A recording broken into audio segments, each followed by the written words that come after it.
Hello, lovely viewers who are kind enough to press on this video and see me. That was awkward. Hi guys, what's up? Cherie here, and today we're gonna be talking about my fears about going back to Korea, because yes, I have them. Just because I've been to Korea twice does not mean I do not have fears regarding going back. Because man, your girl has some issues, like she has some fears. And we're gonna talk about them today, just so I can get them out there. Sometimes I feel like I use my videos as like free therapy. Just talking to a camera for some reason just helps me figure out my life and feel better.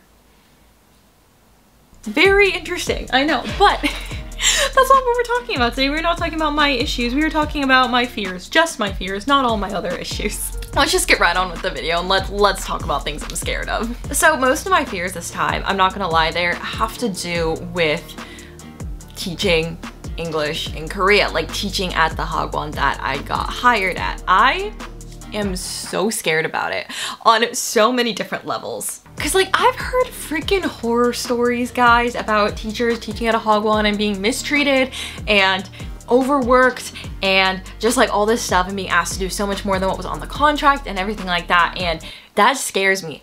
I did a lot of research before deciding on which school I was going to teach at, well, which Hagwon I was going to teach with, and I did not see this one on any blacklists or anything like that. I emailed the other teacher that works there. He's from the UK, I think. I emailed him all these questions and stuff before deciding, and so I feel like I did my research, so I'm hoping that everything's gonna be okay. I'm really hoping so. I hope I'm not gonna have horror stories to tell to you on the internet like 3 months from now. I really hope not. Yeah, I'm very concerned about just being overworked at the school, or just like, honestly, I'm scared I'm gonna hate my job. My teaching schedule's from like, I don't know if it's 9 to 6 or 10 to 7 p.m. I think it's 9 to 6, but I'm not entirely sure. So it is gonna be a lot of work, but I hope that I'll like it, that I'll like my coworkers, that they'll like me too. I just hope that I'll enjoy my like work environment and stuff, and the kids and the classes. I just hope that I will like it.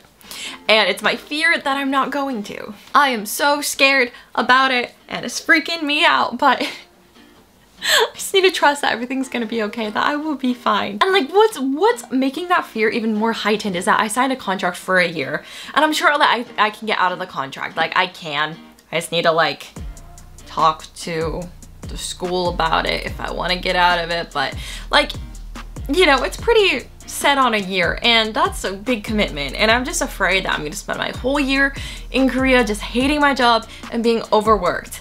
That is my fear. Like my #1 highest fear.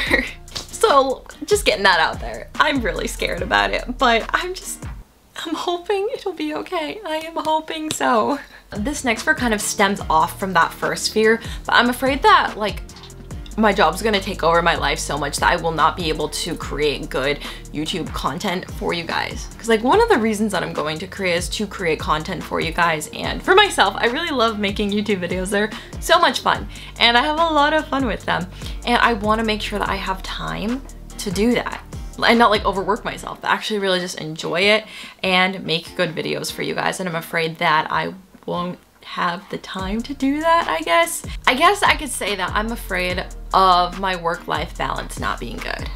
I want my work-life balance to be okay, for me to actually enjoy my life, you know, and not just hate waking up every morning to go to work. You know what I mean?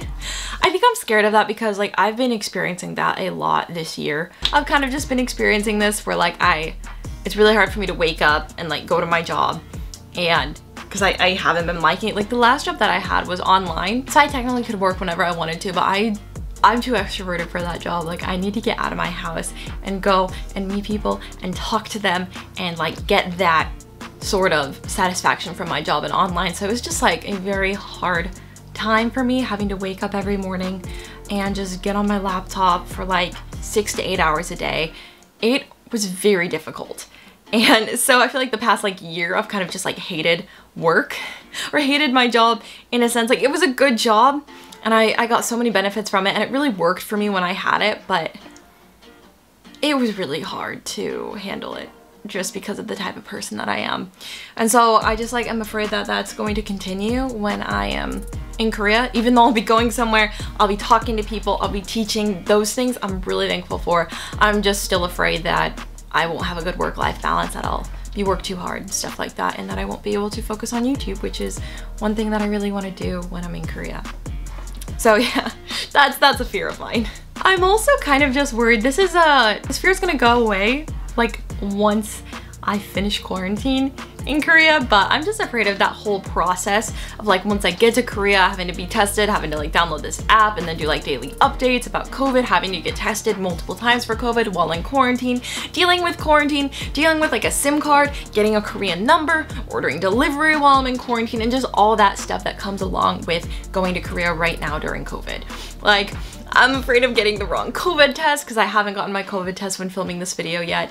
And I'm just like afraid of like all this stuff going wrong. I'm so afraid of everything just going wrong and me not being able to board that plane or me not being able to enter the country because of something. Like, I'm just afraid of all of that. I feel like through like the first few days of quarantine, I will feel a lot better.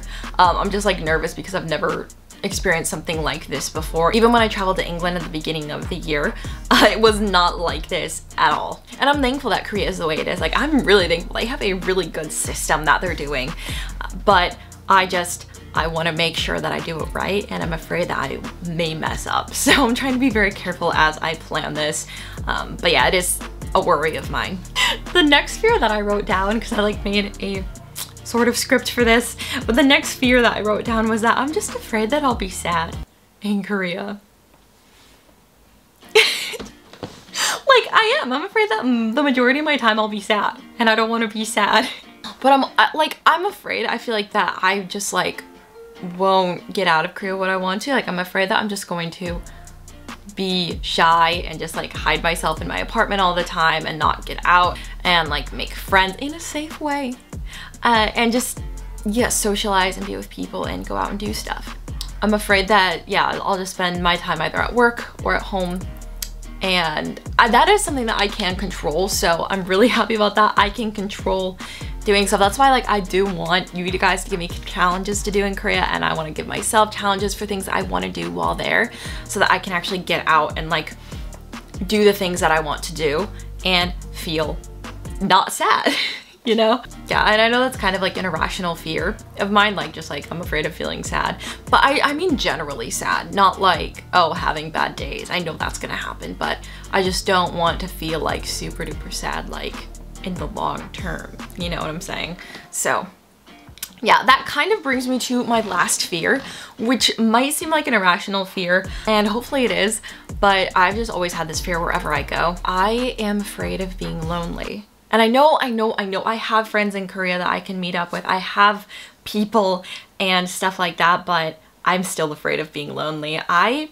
Like growing up, like I was never that person who always had friends to go to. Like I was pretty shy. I'm an extrovert, but I'm a shy extrovert. It's a thing. So like I honestly didn't have a best friend until my first year of university. And I got most of my friends while I was in Korea, most of my really good friends. My social life was at its peak in Korea for a year, and also my last year of school. So 2019, but like it just doesn't come as naturally to me as other people. And the thing is, like, I'm an extrovert, man. Like, I need people in my life to feel fulfilled and to feel happy and to get energy. And like COVID is really, it's messed with my mental health so much because, you know, I haven't been able to get out and meet new people and like have new experiences. But I just like, I really don't want to be lonely, guys. I really want to have people to hang out with. I want to have good friends, and I just fear that it's not going to happen because like a lot of my life, not to say that I was like unpopular, like I had friends and stuff. I don't know, it's just like, I don't know, it's not easy for me to get and attain friends, I guess. I don't know how to explain it, you guys. It's just like, I'm super extroverted. It's super fun to be around people, but I still am shy. And so it's hard for me to get out there and like take the initiative to like hang out with people and be friends even though I really want to. It's just like I have this insecurity that people don't actually want to hang out with me and that I'm bugging them if I message them. So it's something that I need to get over, but I am afraid that I will be lonely, and I really don't want to be lonely. I remember when I was in Korea before, I like had this realization that the way for me to be fulfilled in life is honestly like having a job that I enjoy doing, that I enjoy going to, at least semi-enjoy, where I can like talk to people and stuff like that and actually feel like I'm making a difference in the world. But then on the other hand, it's also by the relationships that I have with people. So I feel like that's why I was so happy in Korea. I had such good work-life balance. I had my classes, and then I had my job at the E-Lounge, like helping Koreans with their English, and then I also had a lot of friends that I would hang out with. And so I feel like that's why I was so happy when I was in Korea before, and also I just love being in Korea, but it's been hard for me to find that balance. Oh, and that was also me in like 2019. I had my classes, I had my job as an English tutor, and then I had a lot of good friends that I hung out with. So I feel like that's like what really helped me feel fulfilled in my life, no matter what's going on personally in my life, as long as like I have those things. And you know, at least friends to help me get through it, like that's all that matters to me. Like I really feel like I need good friendships, and I'm ranting about this for way too long, and I'm sorry, but it is just like, it's such an important thing to me, I feel like, for my own personal happiness. So feeling lonely is honestly the #1 emotion that I hate feeling. I actually made a list once in 2019 of like the 3 emotions that I hate feeling the most, and I'm pretty sure it was loneliness and heartbreak and betrayal. Like I hate feeling betrayed basically, and hate feeling heartbroken, and I hate feeling lonely, but lonely is #1. So yeah, you've learned a lot about Cherie today and her issues. I mean, I'm okay, I'm good. I'm excited about life and going to Korea, but I do also have fears, and I am a human being who has some irrational fears, and I just wanted to share that with you, to just be completely blunt and honest with you guys about how I'm feeling going into Korea and why I'm kind of scared to go. So yeah, when it comes to the culture, I'm not really afraid of that. When it comes to the language, I'm not really afraid of that. It's mostly just connected to my job and just like having a good balance of things and relationships and friendships, and yeah, just feeling satisfied. So yeah, let me know in the comments below which fear you were most surprised to hear about, or any advice that you have for me. Like, please give me advice or some sort of comfort, because when I'm posting this video, I will be about to fly out to Korea, and I think I'm gonna need your guys' support. So please comment down below, please. Your comments give me life, guys. Anyways, thumbs up this video if you liked it, and subscribe if you want to see more videos like this and how I handle my fears in Korea. Thank you guys so much for watching all the way to the end of this video. I know it was me just blabbering on and on about things I'm scared about, but thank you guys so much for watching this video. It means a lot to me. I love you guys so much, and I will see you soon with another video. Remember guys, life doesn't only begin at the end of your comfort zone, it also begins at the end of your culture zone. Bye guys, see you soon.